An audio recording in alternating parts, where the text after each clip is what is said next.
Boa tarde, pessoal. Sejam bem-vindos a mais um podcast. Eu sou a Tati Fernandes. É sempre um prazer ter você aqui com a gente em mais um episódio. E hoje a gente está aqui para falar sobre um assunto essencial para a saúde masculina e para toda a população, que é a campanha Novembro Azul. E para falar um pouquinho desse assunto e trazer informações aí para gente sobre as inovações, o tratamento, a prevenção, a gente está aqui com os especialistas da Onconvida, o Dr. Marcos Sampaio e a doutora Márcia Vilela. Muito obrigada, pessoal. É um prazer ter vocês aqui com a gente. Prazer é nosso, prazer falar contigo e falar com as pessoas que vão nos acompanhar e sobre um assunto que é realmente muito importante e que às vezes fica em segundo plano em muitas campanhas durante o ano e tal, e às vezes o Novembro Azul não tem a devida atenção. É importante discutir. É sempre um prazer falar aqui com vocês. A ideia realmente é disseminar informações que possam ajudar a população. Eu acho que um pouco do nosso papel, inclusive social, é disseminar informações. Eu sou particularmente muito adepta dessa questão de informação, principalmente informação de qualidade, porque eu acho que é só assim que você expande e melhora o mundo para todo mundo, né, na verdade. Então, num mundo assim que a gente sabe tanta fake news, tanta coisa assim, informações de qualidade são sempre bem-vindas. E falar sobre um tema tão relevante para a população masculina, para a população mundial, e no novembro azul, é sempre uma coisa que eu considero muito importante. Falando um pouquinho da campanha, eu queria que vocês explicassem. É claro, a gente espera a essa altura que as pessoas saibam o que é o Novembro Azul, né? Mas eu queria que vocês explicassem um pouquinho do objetivo dessa campanha antes da gente falar um pouquinho desse tipo de câncer. Novembro Azul, o objetivo é chamar atenção para câncer de próstata. Isso é uma coisa que mais ou menos as pessoas já entendem. O que eu estava chamando a atenção antes, que às vezes a gente não dá ênfase adequada, é qual o impacto que pode ter a prevenção no câncer de próstata mesmo. E às vezes as pessoas levam por o seguinte raciocínio: câncer de próstata é uma doença altamente prevalente, é uma doença muito comum na população, tem uma incidência muito alta, praticamente todos os homens acabam desenvolvendo tumores de próstata lá quando chegam, aqueles que chegam lá perto dos 90 anos, 100 anos, então praticamente a totalidade dos homens, se a gente for procurar, vai encontrar algum tumor lá. Então, como é muito comum, fazer prevenção não vai ajudar tanto. O fato é o seguinte, o fato é que câncer de próstata tratado precocemente tem uma chance de cura absurdamente alta. O que é absurdamente alta? Absurdamente alta é 100% de cura em estágios iniciais, né? Assim, isso é muito alto e é muito bom. É muito, né? alto, muito assim, bom. É uma chance absurdamente grande. Então, mas eu só pego esses casos iniciais se eu for atrás. Né? Existe um risco, existe um custo nisso, tanto o custo financeiro, mas um custo também de risco nos procedimentos? É óbvio que sim, e é isso que tem que ser discutido com as pessoas, com os homens que vêm fazer esse tipo de prevenção. Mas tem que ser discutido de alguma forma. Doutor, e você pode explicar para a gente, é até estranho fazer essa pergunta, mas o que é o câncer de próstata? O que é essa doença? Bom, o câncer sempre é uma célula que deixou de ser uma célula normal, uma célula que ganhou mutações e modificações que permitem que essa célula cresça indefinidamente e, mais ainda, o que é a característica principal, que essa célula ganha a capacidade de atingir a circulação sanguínea e, de repente, se instalar em outros locais à distância. Então, o câncer é isso. E o câncer de próstata, como todo câncer, é exatamente isso. Você começa com uma alteração celular, essa célula vai se modificando e, em algum momento, essa célula adquire essa capacidade, né, que é o câncer em si, a malignidade dele está nesse fato, de crescer localmente, ocupando e causando todo um transtorno ali na próstata, e normalmente transtornos urinários, e para além disso ela vai ganhar a circulação sanguínea e vai parar em outros órgãos. Em próstata, normalmente o mais comum é que ela vá para os ossos, que é o local mais comum de acometimento secundário. Mas o câncer de próstata é isso, é um câncer, uma célula neoplásica, uma célula cancerígena, que vai se multiplicando ali na próstata e causando toda uma repercussão. E o organismo não reconhece essa célula como sendo uma célula que precisa ser combatida e propicia, então, que ela vá crescendo e ganhando espaço e podendo se disseminar, né? Então, essa é a questão. Tem um aspecto, desculpa. Não, imagina. Tem um aspecto importante nisso que a Amanda está comentando, que é o tempo de evolução, né? O câncer de próstata, assim como a maior parte das neoplasias, ele não se instala rapidamente, assim. Às vezes as pessoas dizem assim, eu fiz tal coisa no ano passado, ou alguma coisa aconteceu no começo do ano, ou eu tive uma perda familiar, ou alguém brigou comigo e alguma coisa aconteceu, e eu desenvolvi câncer de próstata em 6 meses. Não acontece isso, esquece. Não acontece. Não é assim que funciona. É um processo que leva muitos anos. Quantos anos? A estimativa é que leve pelo menos 10 anos, desde a primeira alteração, isso que a Márcia está comentando, então, alteração naquela célula inicial, até que isso se transforme num câncer mesmo, que consiga ir para outros lugares e invadir, leva 10 anos. Como tem esse tempo grande de desenvolvimento, aí entra o papel de prevenção também. Se eu consigo, de alguma forma, detectar isso antes, nesse processo, antes que ele se torne metastático, isso é uma doença potencialmente curável, se eu pego ela cedo, né? Essa é a importância dos exames preventivos, né? E quais são os sintomas desse câncer, desse tipo de câncer? A gente sabe que a partir de certa idade, os exames de prevenção são, né, fortemente indicados. Mas, assim, pode ser que aconteça mais cedo nesse caso? É importante eu prestar atenção em um sintoma ou outro? O objetivo do diagnóstico precoce é justamente diagnosticar antes que dê sintoma. Quais são os sintomas que podem acontecer? Sangramento na urina, sangramento no esperma, dor local, dor óssea, dor à distância por conta das metástases. Mas todos esses sintomas, quando aparecem, eles sugerem uma doença mais avançada. Pode ter alteração urinária? Pode também estar relacionado, mas normalmente quando a doença está mais avançada.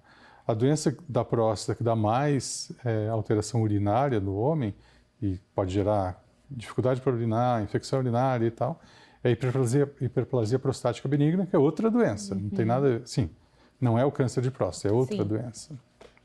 É até bom a gente alertar para não achar que, nossa, estou com problema, é câncer. Exatamente. Isso. E se informar. Esse sintoma da hiperplasia benigna da próstata, o sintoma mais comum realmente é a alteração urinária. A alteração urinária mais comum é que o homem começa, normalmente já depois dos 50 anos, é o mais comum, ele começa a levantar várias vezes durante a noite para fazer xixi. Então, ele vai ao banheiro várias vezes, uma coisa bem além do esperado, bem além do normal. Então, isso a gente chama de prostatismo, né? Que é quando ele tem sintoma. Esse sintoma é o mais comum na hiperplasia benigna. Eventualmente, um paciente com câncer de próstata, mas aí já mais avançado, também pode ter esse sintoma, né? Então, o sintoma mais comum é esse. Mas o ideal é não chegar nesse ponto. E essa, acho que a discussão do Novembro Azul é essa discussão. Quer dizer, o que pode ser feito, né, de rastreamento para impedir esse diagnóstico mais tardio? Acho que esse que é o foco. O doutor falou que a partir dos 50 anos é indicado fortemente esse preventivo, é isso? 50 anos? Sim, ou a partir dos 45? No caso de histórico familiar, é com quantos anos? Sim. No geral, para os homens em geral, 50 anos é a idade que se recomenda. 45, se a pessoa tem alguns... Basicamente, 45 são pessoas de origem negra que podem ter tem um risco um pouco maior, né? A nossa população é muito miscigenada, então esses 45 não funcionam muito bem como parâmetro. Para nós, 50 está de bom tamanho como parâmetro. A questão de câncer de mama relacionado à hereditariedade, né?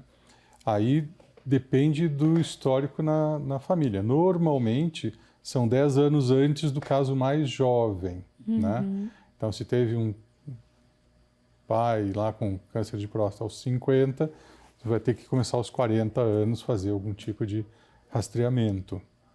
Falar um pouquinho, então, da importância desse cuidado, desse preventivo, né, desse exame.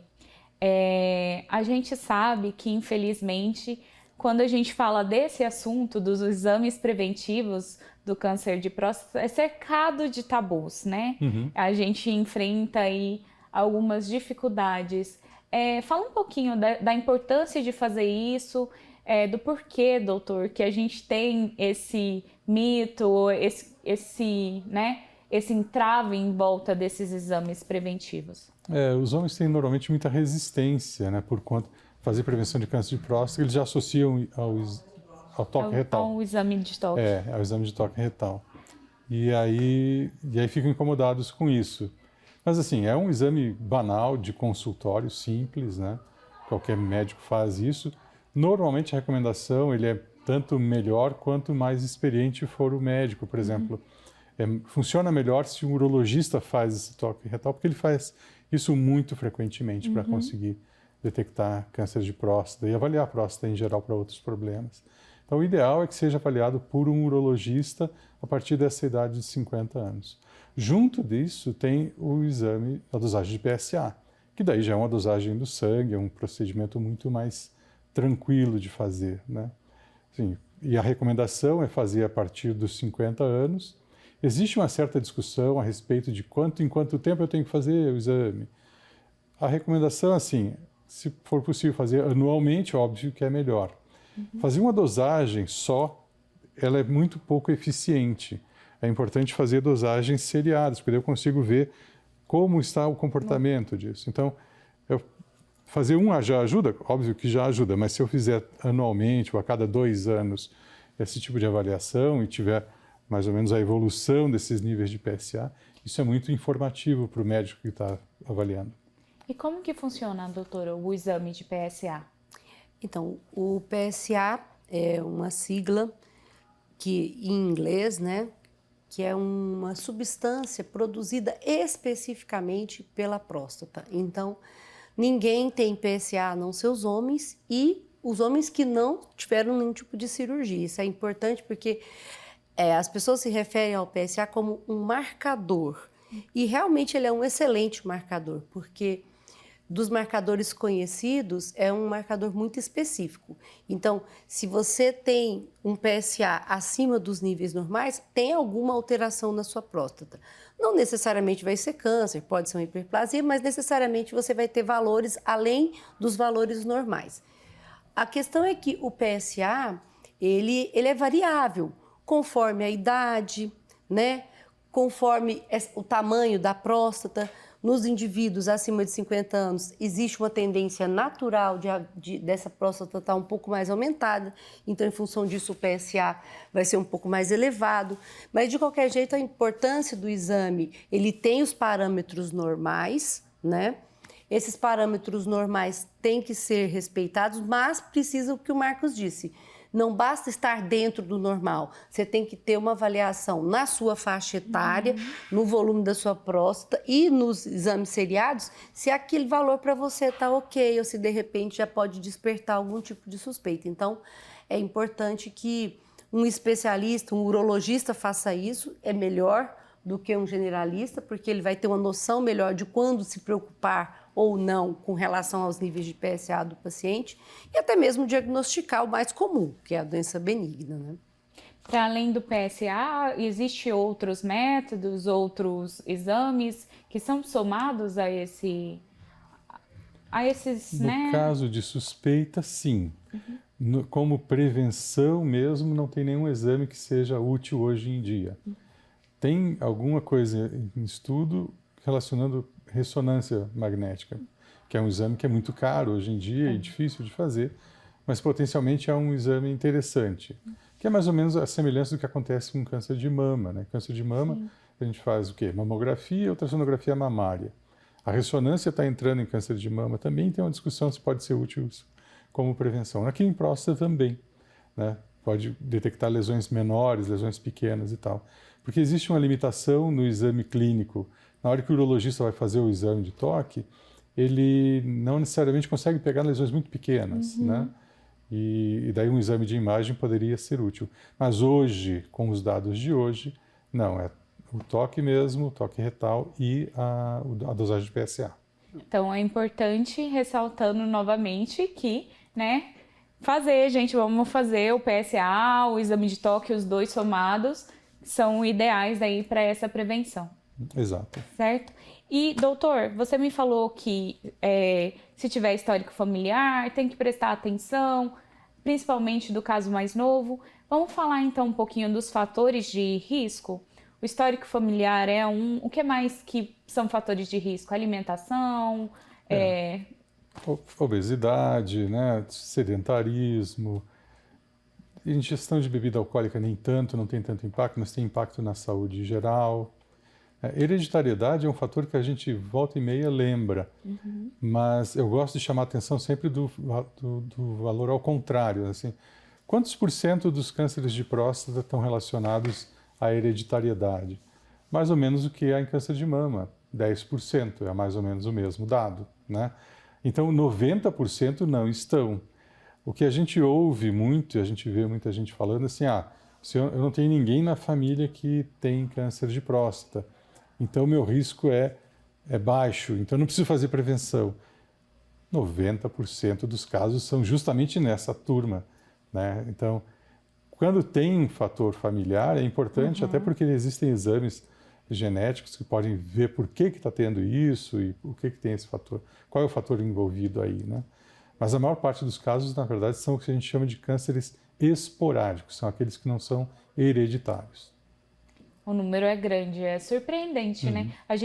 Eu acho que para quem tem histórico na família, é até bom para trazer uma certa tranquilidade, mas não quer dizer que você também não está livre se você não tem. Exato. Pelo contrário.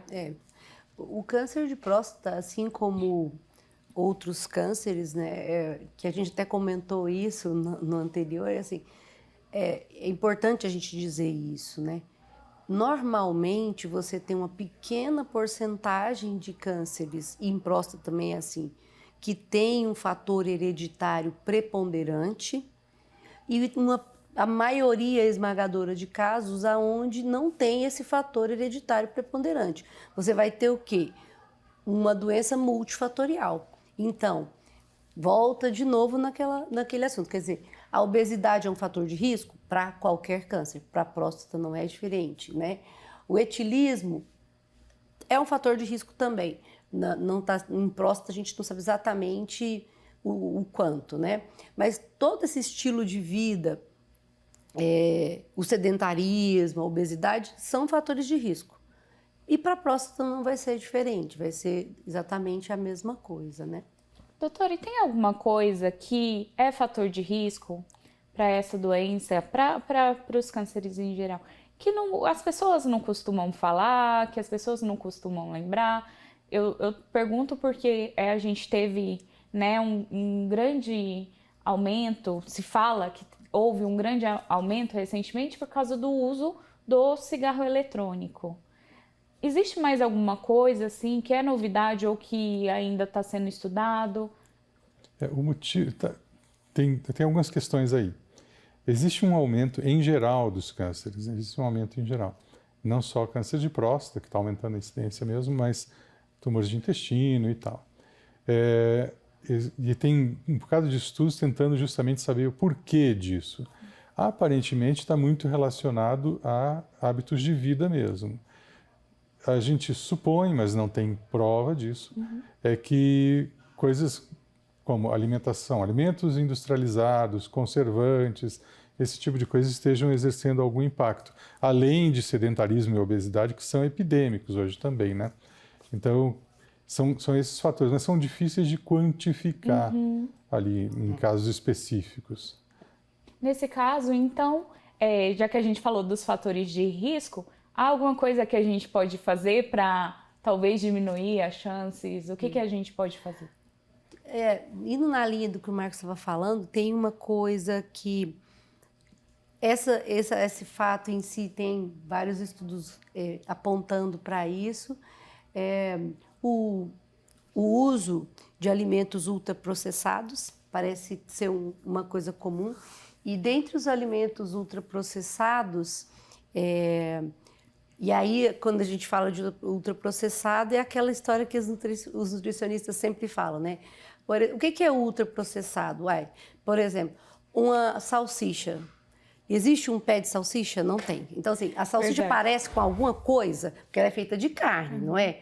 Parece com carne? Não parece. Então, isso é um alimento ultraprocessado. Então, parece que os ultraprocessados são alimentos que, inclusive recomendações de órgãos internacionais, parece ser alimentos que estão relacionados, o uso muito intenso desses alimentos está relacionado ao aparecimento ou aumento de chance do aparecimento de câncer de uma forma geral. Não tem um câncer específico, mas vários tipos de câncer. Então, isso a gente pode dizer que você ter uma alimentação mais saudável, você evitar alimentos ultraprocessados, isso pode ser, em certa medida, uma coisa que vai diminuir o seu risco de desenvolver um câncer. Não vai te isentar, mas pode diminuir, né?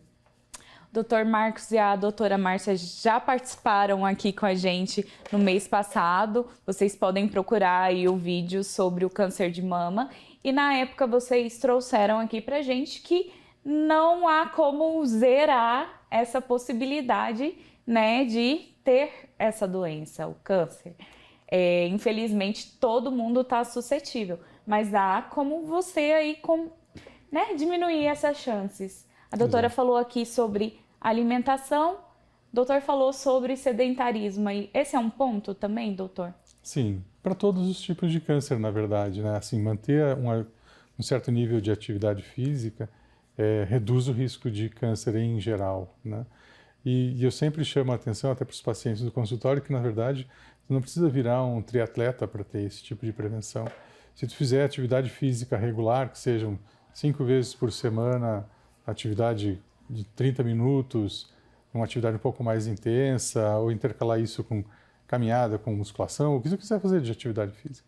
Mas tem que ser, o que na verdade importa nesse caso é a consistência, a constância do trabalho. Lembra que eu falei que um câncer leva 10 anos para surgir, entre a primeira célula até que ele comece a ficar clínico. Esse processo é um processo muito longo, então o trabalho de prevenção também tem que ser um processo da vida inteira, não tem jeito, né?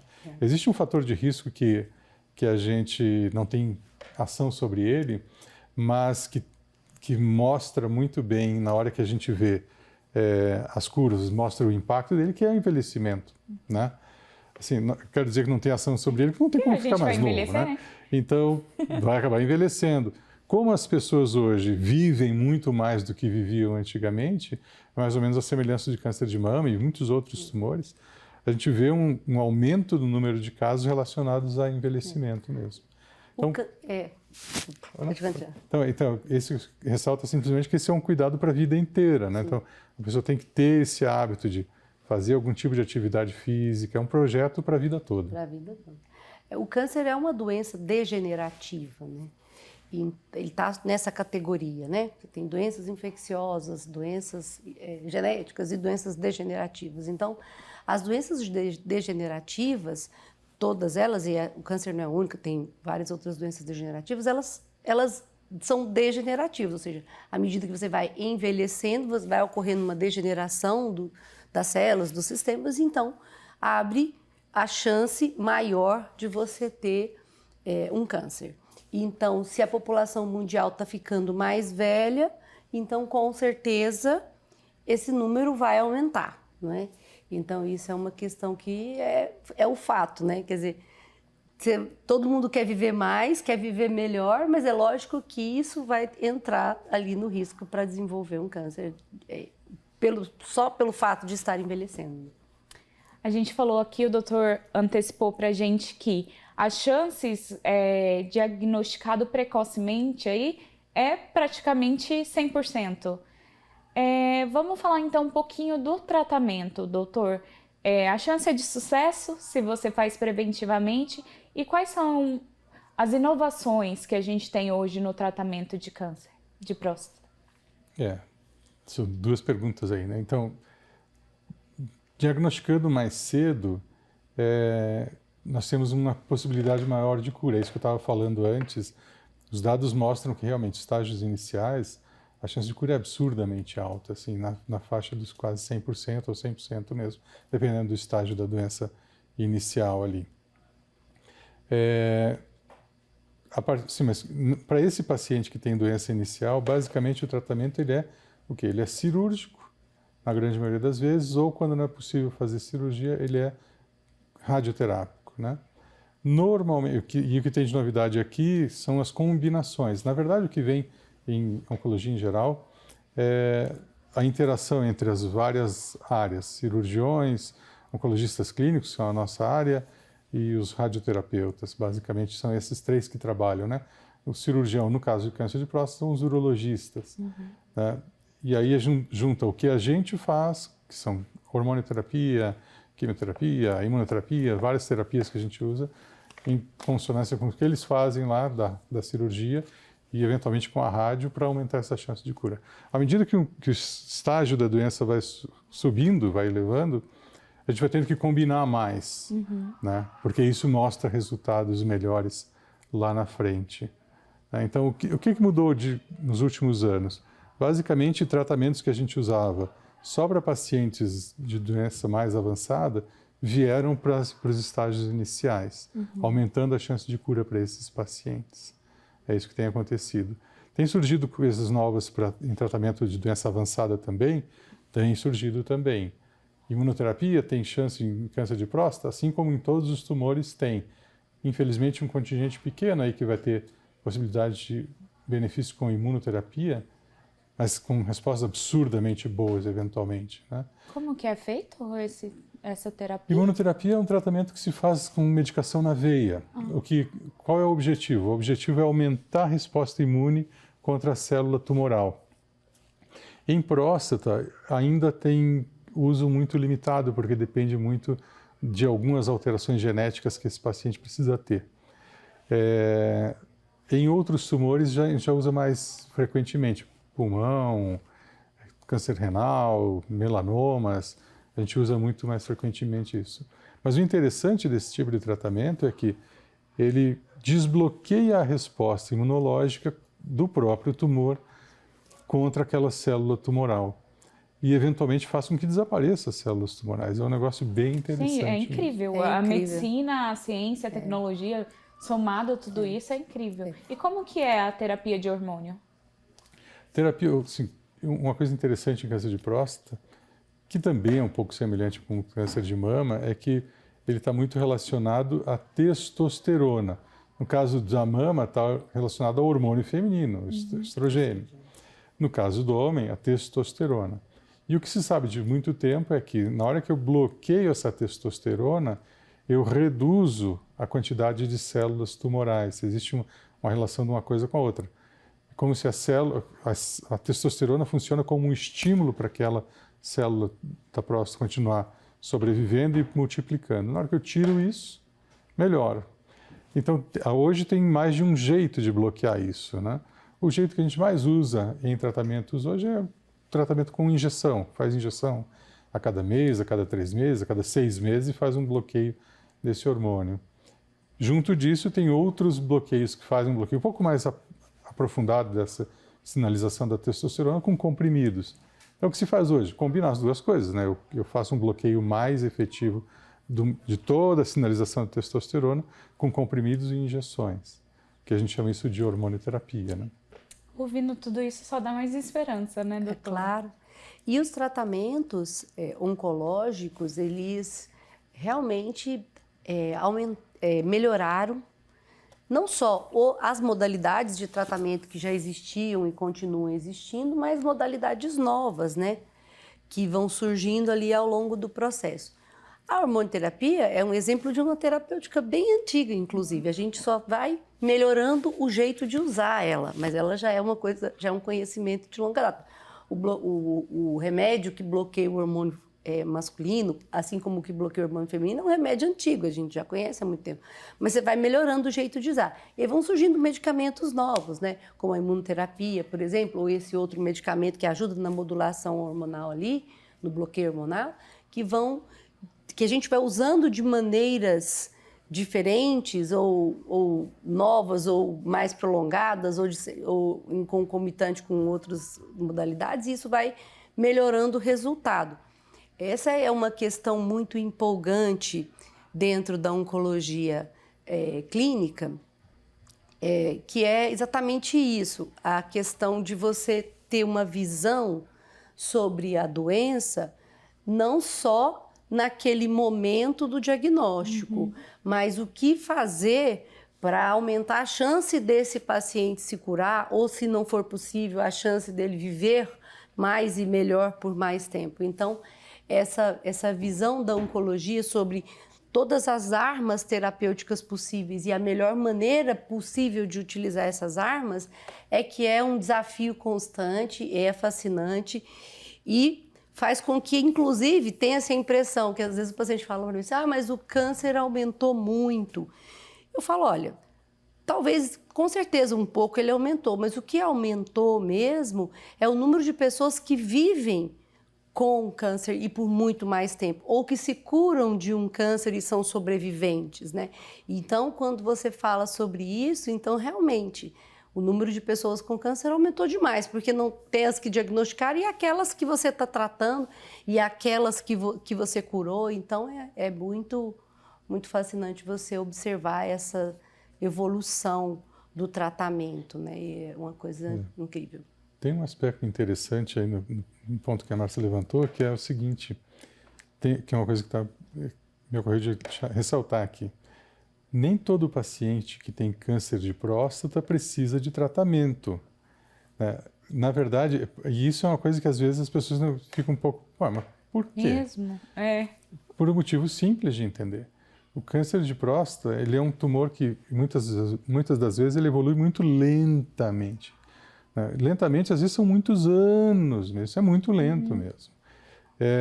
E alguns casos, eu tenho meus pacientes de consultório de muitos anos de acompanhamento.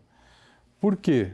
Porque ele tem um tumor tão lento que o tratamento é mais prejudicial do que simplesmente observar, né? Então, tem que ter avaliação, é importante ter o diagnóstico, mas é importante entender que nem todo mundo que tem câncer de próstata vai precisar de um tratamento, nem cirúrgico. Nós temos pacientes que ficam em observação. Sim. Tem o diagnóstico, mas é uma doença muito, muito lenta, de evolução muito lenta. Ficam em observação. Se lá na frente, no decorrer dos anos, começar a se mexer, daí a gente faz alguma coisa. Se não, vai acompanhando. Interessantíssimo. É muito. Porque o que acontece, e esse é um trabalho que nós, oncologistas, não, como uma especialidade, né? Então é da classe da oncologia em si, é um trabalho que a gente faz até entre os próprios colegas, né? Dentro da medicina e dentro da oncologia, por exemplo, o cirurgião ou o radioterapeuta, a gente sempre bate muito na tecla de que você precisa de ter uma avaliação muito fina e muito específica do paciente dentro do que você já tem de conhecimento consolidado sobre aquela doença e sobre os tratamentos possíveis. O que acontece muito ainda, infelizmente, é que às vezes o paciente chega para nós e é uma pena, porque às vezes ele chega no momento inadequado, ou seja, foi feita alguma coisa que talvez não fosse necessária, ou que foi a menos, ou que foi até às vezes a mais do que o que seria importante para ele. Então, essa também é uma questão que a gente estuda muito isso, né? A oncologia estuda muito isso. Até mesmo o paciente que chega no seu consultório, que você não vai indicar uma quimio para ele, você não vai indicar uma hormonioterapia para ele, porque ele não precisa.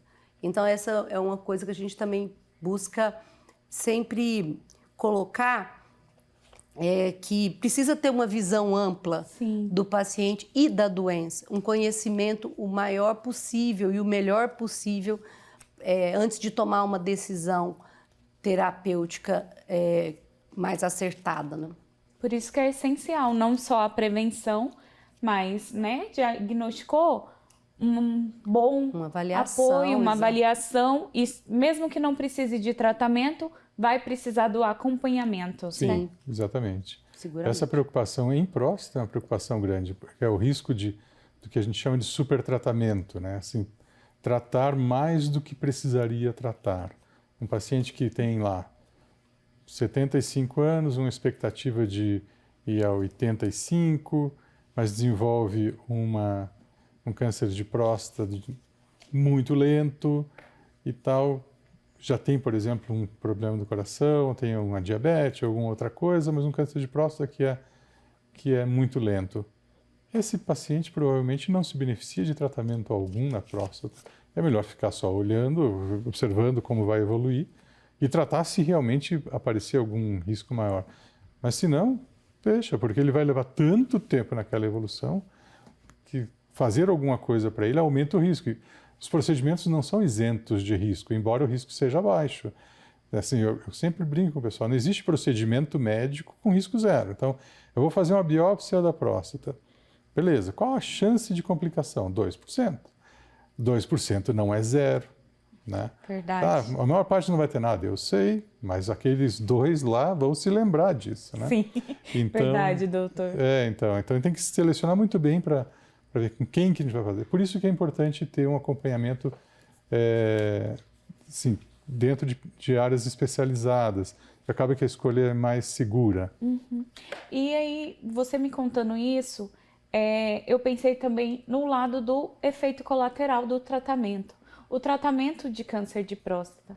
Quais são os efeitos colaterais que, por exemplo, nesse caso, da decisão de se tratar ou não, pode influenciar também? Quais seriam esses efeitos que poderiam gerar ali? Na hora que retira a testosterona, o que acontece? A testosterona é responsável por o quê no homem?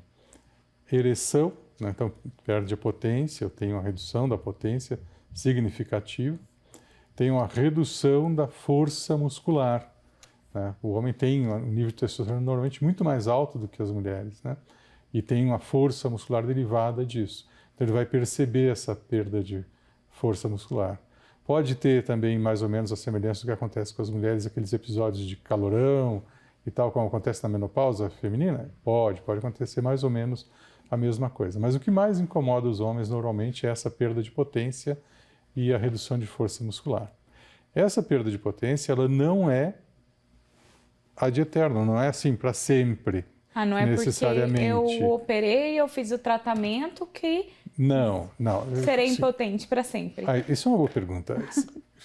Fez a cirurgia, a menor parte dos pacientes só com cirurgia, uma quantidade muito pequena, na verdade, vai ter muito problema com impotência. Pode ter pela cirurgia? Sim, pode ter. Mas o que mais causa impotência é o bloqueio hormonal, que pode ou não ser indicado. Uhum. Tá? Mas aí é aquela questão de custo-benefício. Eu tenho uma doença que tem um potencial de metastatizar ou já tem uma doença que já metastatizou. Se eu deixar a doença progredir, eu vou ter os efeitos colaterais, os efeitos, aliás, da progressão da doença. Se eu deixar a doença metastatizar, eu também vou ter os problemas todos. Então, o custo-benefício. Hoje é o preço a se pagar, né? Tem tentativa de tentar melhorar isso? Tem coisas tentando principalmente encolher o tempo de exposição a esses bloqueios hormonais, porque isso realmente incomoda. Né? A gente, de novo, essa é uma doença que desde a prevenção ela tem ali uma certa resistência, né? Uhum. No tratamento, esse assunto é um assunto de resistência para esse tratamento, né? Se a pessoa, pelo menos, imagina que pode ter ali, já fala, não vou cuidar, não vou lá fazer o diagnóstico, é melhor não saber. É o cúmulo, né, gente? A gente está falando da vida. Mas é importante a gente ressaltar isso, então, doutor, que pode acontecer, mas é um preço que a gente está falando da sua vida e não é para sempre ou não vai acontecer em todos os casos. Isso. Na maior parte das vezes, na verdade, os casos que são tratados com objetivo de cura, que são tratados com cirurgia, isso não é usado, né? são só naqueles casos onde a doença está mais avançada. Está aí um bom motivo para o sujeito buscar justamente a prevenção, né? Porque se ele pegar um caso inicial, operar, a chance dele ter que usar um bloqueador hormonal, ele é muito menor. Então, se alguém está procurando motivação para... A pergunta é, faço ou não faço o exame? Faça, porque isso pode te livrar de problemas mais sérios, né? E hoje em dia a cirurgia também tem avanços, não só a clínica, né? Então, por exemplo, um assunto que os homens com câncer de próstata, e aí não é nem preventivo, os que já têm diagnóstico, estão muito afeitos hoje em dia é a cirurgia robótica, né? Que é uma cirurgia feita por um médico que vai operar um robô, não é? O cirurgião vai operar um robô. A cirurgia robótica em próstata é uma cirurgia que reduz a possibilidade de complicações. E aí as duas principais complicações que existem na cirurgia de prostatectomia, que é a retirada da próstata completa, é impotência, como o Marcos disse, que não é um risco grande, mas pode acontecer, e incontinência, que é um tanto mais impactante ainda, porque o paciente vai perder, quer dizer, usa fralda, no controle urinário, e às vezes isso é por um tempo curto e reverte depois, ou às vezes a coisa vai ficando mais complicada. Então, a cirurgia também tem avanços. Então, a cirurgia robótica atualmente é uma cirurgia que tende a ter um pouco menos de complicações transitórias ou definitivas e também torna a cirurgia a recuperação um pouco mais rápida, né? Então, isso também é um avanço.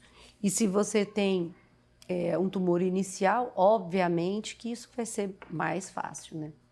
Então, é muito importante a gente falar de prevenção, mas também desse acolhimento, né? Porque a gente está falando aqui de coisas que já impactam ali no imaginário. Antes da pessoa realmente estar vivendo isso, ela já tem um receio, ela já tem um medo. Como que a Oncovida tem esse acolhimento com o paciente que está em tratamento e com a família desses pacientes? Porque a gente sabe que a família também sente muito, né?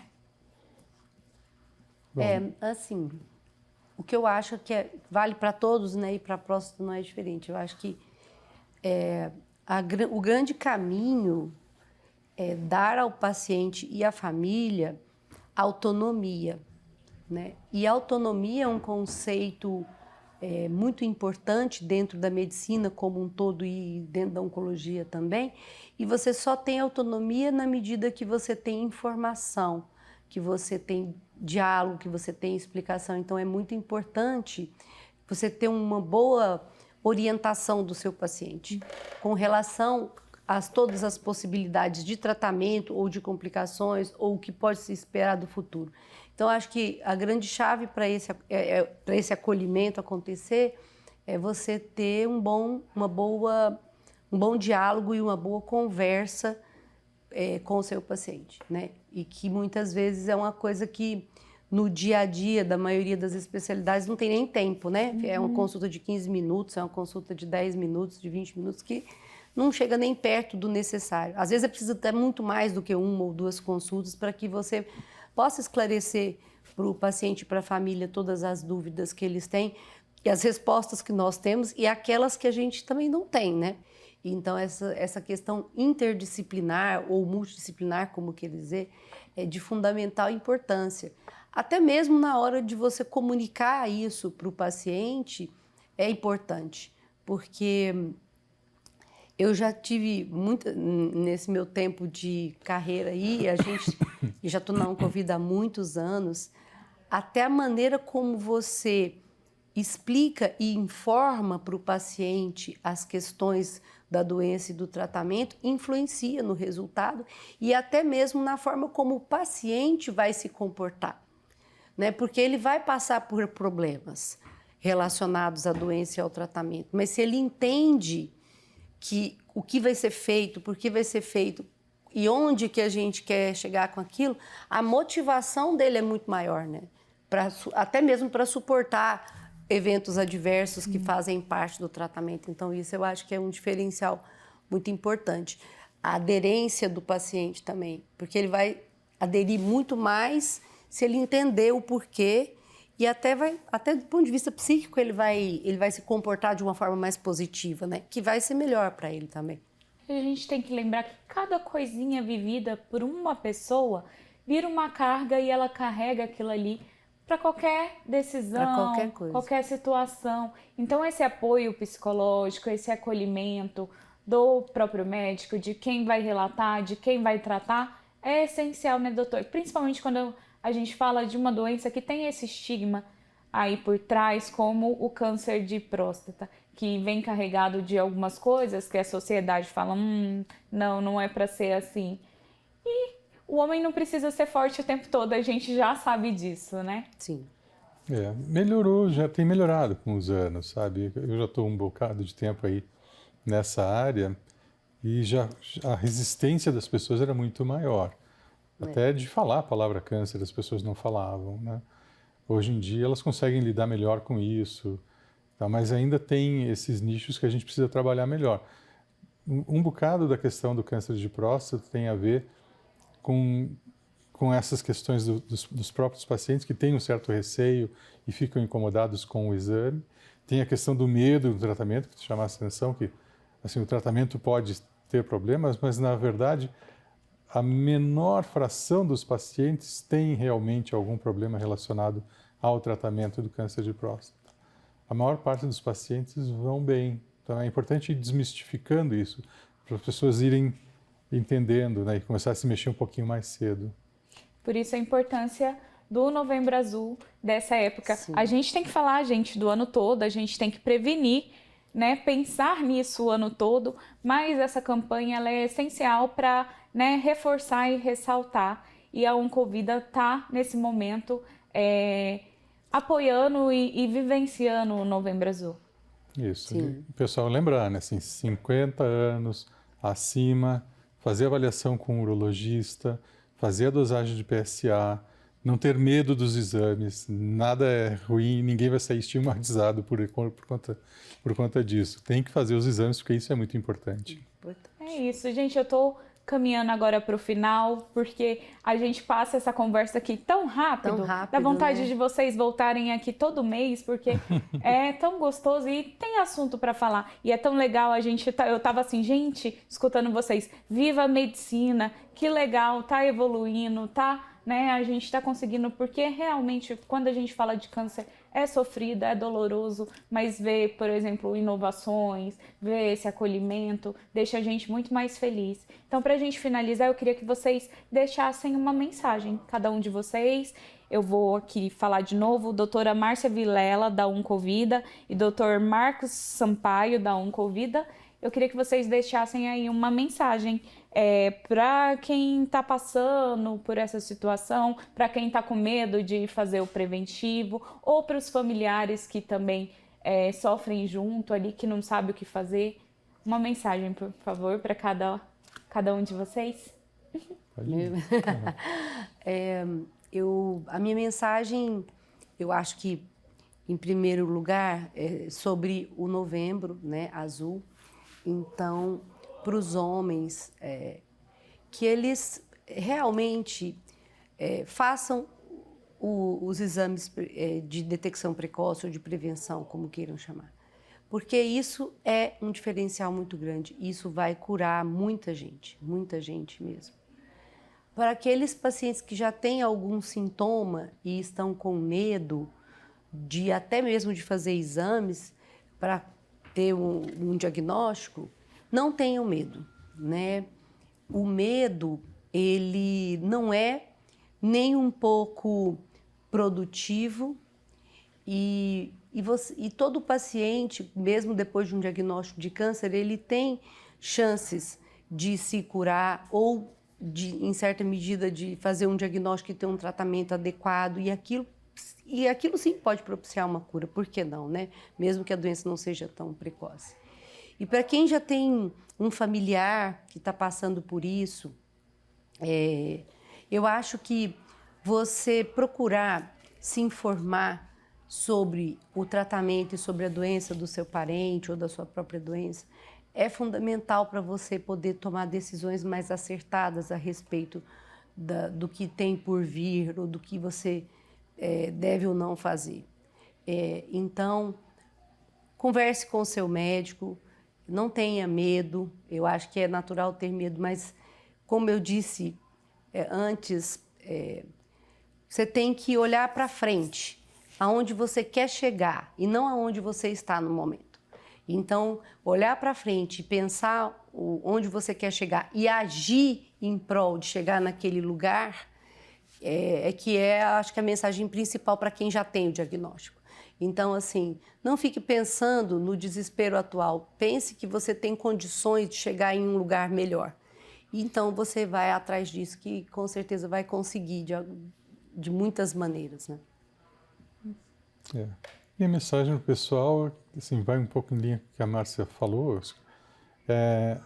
A família tem um papel muito importante, desde a prevenção, estimulando, porque às vezes os homens que são pais, são avós e tal, têm uma certa resistência e não foram poucas as vezes que os pacientes vieram para mim trazidos pelos filhos ou pelas filhas. É muito comum as filhas assumirem esse papel de trazer os pais para fazer os exames. E é importante esse apoio da família e o estímulo da família também para trazer esses homens para a atenção médica, porque os homens acabam ficando meio que desleixados com a própria saúde, não é incomum isso, né? Então, a família tem um papel fundamental. E é importante isso, desmistificar, perder o medo, que é isso que a Márcia está falando. Seja no quadro inicial, que a gente sabe que tem muito mais motivos para a gente ter muito mais segurança de que as coisas vão bem, e a expectativa realmente é muito boa num quadro inicial, mas naqueles pacientes que têm doença mais avançada, o tratamento tem melhorado muito. E seguramente deixar o barco correr sem fazer nada é pior do que fazer alguma coisa. E isso já foi testado, na verdade isso não é uma ideia. Assim. Antigamente tinha essa ideia, não vale a pena tratar, então não se faz nada. E já se fez esse estudo, tratando versus não tratar, né? E tratar melhora os desfechos para os pacientes. Eles vivem mais, vivem melhor e têm melhor qualidade de vida. Né? Então, a gente não pode perder as esperanças, a gente tem que ter uma atitude ativa para ir atrás das coisas e usar o sistema todo, né? E as pessoas que podem ajudar, médicos especialistas, equipes que podem te dar um apoio. É isso, não tem nem mais o que falar. Muito obrigada, Dr. Marcos, muito obrigada. Doutora Márcia, é sempre um prazer para a gente ter um convite aqui. Eu vou ficar esperando vocês mais uma vez depois. Tá bom. Obrigada. Obrigada. Muito obrigado. E você, internauta que ficou nos acompanhando até agora, eu espero você no nosso próximo podcast. Até lá!